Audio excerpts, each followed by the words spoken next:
इस सेशन में हम सीखेंगे सबसे इम्पोर्टेंट टॉपिक सिंप्लीफिकेशन के बारे में, जो बैंक्स एग्जाम में क्वांटिटेटिव एप्टीट्यूड के अंतर्गत आता है। यह पूरा टॉपिक अर्थमेटिक के वेरियस ऑपरेशंस पर है ताकि हम आंसर्स को इजीली फाइंड आउट कर सकें। सिंपली नंबर जो अर्थमेटिक वेरियस ऑपरेशन के हैं वो है एडिशन, सब्ट्रैक्शन, मल्टीप्लिकेशन और डिवीजन एक्सेट्रा। इन सभी आंसर्स को फाइंड आउट करने के लिए एक स्टेप बाय स्टेप प्रोसीजर है। सबसे पहले हम बेसिक्स रूल को जानते हैं। हम सभी ये बात बहुत अच्छे से जानते हैं कि जो अर्थमेटिक के बेसिक्स ऑपरेशंस हैं वो है addition, subtraction, multiplication.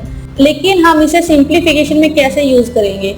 I hope आप लोगों ने स्कूल डेज में सीखा होगा बोर्ड मास रूल के बारे में, है ना। तो जब हम सिंप्लीफिकेशन में addition, subtraction, multiplication, division, percentage etcetera जब इनको यूज करते हैं तो हम बोर्ड मास रूल के अकॉर्डिंग इसको यूज करते हैं।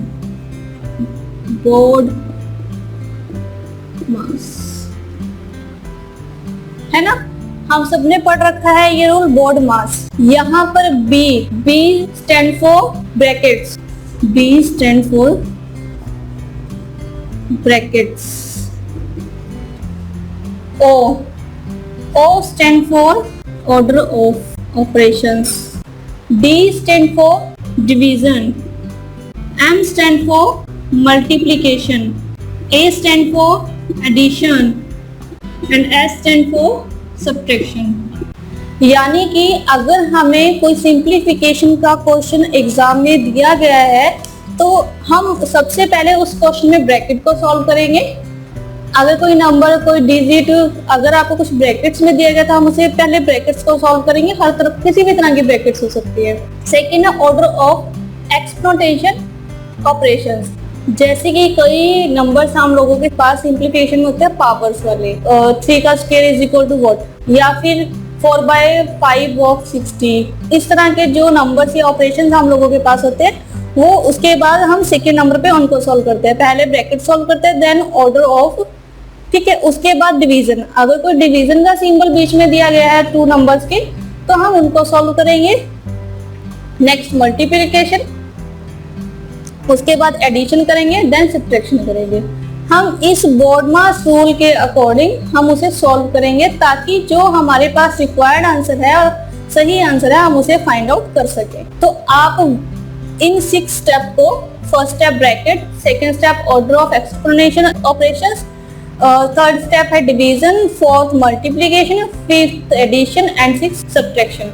अगर आप इन 6 स्टेप को फॉलो कर लेते हैं तो आप सिंपली अपने आंसर्स को फाइंड आउट कर सकते हैं। और अगर आप इस रूल के अकॉर्डिंग अपने सिंप्लीफिकेशन के क्वेश्चन को सॉल्व करोगे तो आपका जो आंसर है वो सही आएगा। अगर आप नहीं फॉलो करोगे तो जो भी हमारा आंसर आएगा वो करेक्ट आंसर नहीं होगा, वो रॉन्ग आंसर होगा। तो ये बेसिक रूल है सिंप्लीफिकेशन को सॉल्व करने का।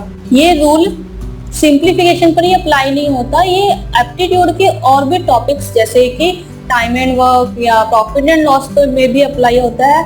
और ना कि ये जो रूल है ये सिर्फ मैथमेटिक में ही नहीं अप्लाई होता या मैथमेटिक में ही नहीं फॉलो किया जाता, ये science, physics, programming languages, technology, उसमें भी ये फॉलो या अप्लाई होता है। तो आइए सीखते हैं कि हम इन रूल को कैसे फॉलो करेंगे। बोर्ड मास को अप्लाई करने के लिए अलग अलग मेथड हैं, जैसे कि यूनिट डिजिट मेथड, ये क्वेश्चन को सॉल्व करने के लिए बहुत यूज होता है, और एक कॉन्सेप्ट ऑफ डिजिटल रूट। तो आइए हम क्वेश्चंस में सीखते हैं कि हम इन्हें कैसे अप्लाई या यूज करेंगे।